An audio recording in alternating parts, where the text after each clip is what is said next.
On the news, I'm Tian Yu. The annual Central Economic Work Conference has been held in Beijing, with Chinese officials deciding priorities for the economic work in 2023. Delivering an important speech at the conference, Chinese President Xi Jinping reviewed the country's economic work in 2022, analyzed the current economic situation, and arranged next year's economic work. Dai Kai-yi reports from Beijing. Stability, progress, openness, and innovation. These are some key words for this year's Central Economic Work Conference. At the meeting, Chinese President Xi Jinping reviewed the country's economic work in 2022, analyzed the current economic situation, and arranged next year's economic work. The meeting recognized the past year's efforts in coordinating COVID-19 pandemic control and social and economic growth, maintaining food security and energy security, hosting the Beijing 2022 Winter Olympics and Paralympics, and holding the 20th CPC National Congress.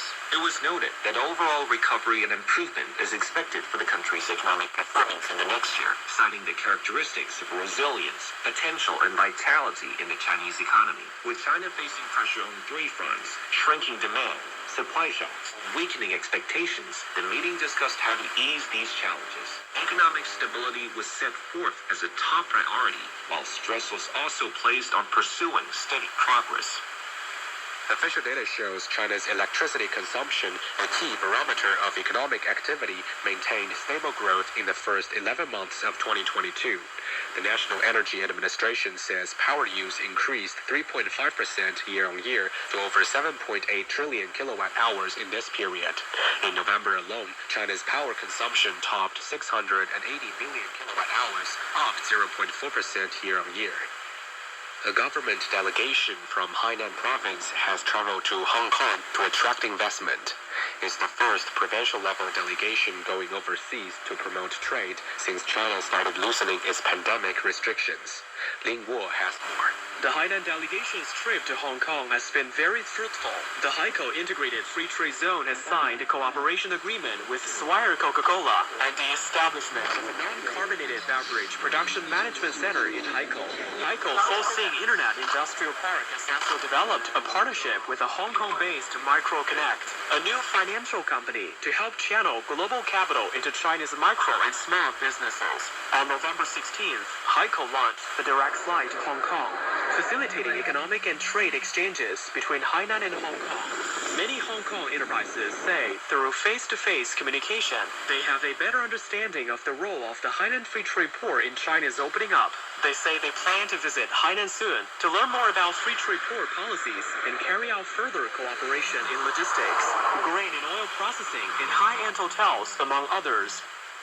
Beijing is beefing up production and supply of drugs, especially analgesics and antipyretics, to meet the needs of people infected with COVID-19. Local authorities have sent working groups to 5 large pharmaceutical wholesale enterprises in the Chinese capital to help ease the shortage of pandemic prevention drugs.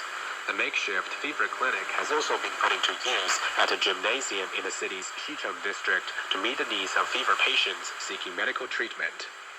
UN Secretary-General Antonio Guterres has condemned the attack against the police patrol of the UN mission in Mali. The attack killed 2 Nigerian peacekeepers and injured 4 others.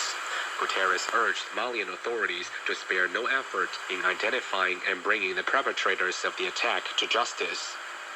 Russian President Vladimir Putin and Indian Prime Minister Narendra Modi have discussed the prospects for further cooperation. The Kremlin said the 2 leaders discussed mutual investment, energy, agriculture, transport, and logistics in a phone conversation.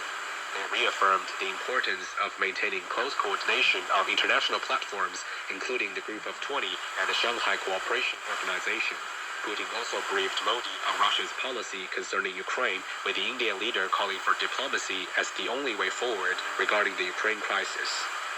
U.S. President Joe Biden has signed a short-term funding bill to avert a government shutdown. The White House says the resolution provides appropriations to federal agencies through December the 23rd for continuing projects and activities.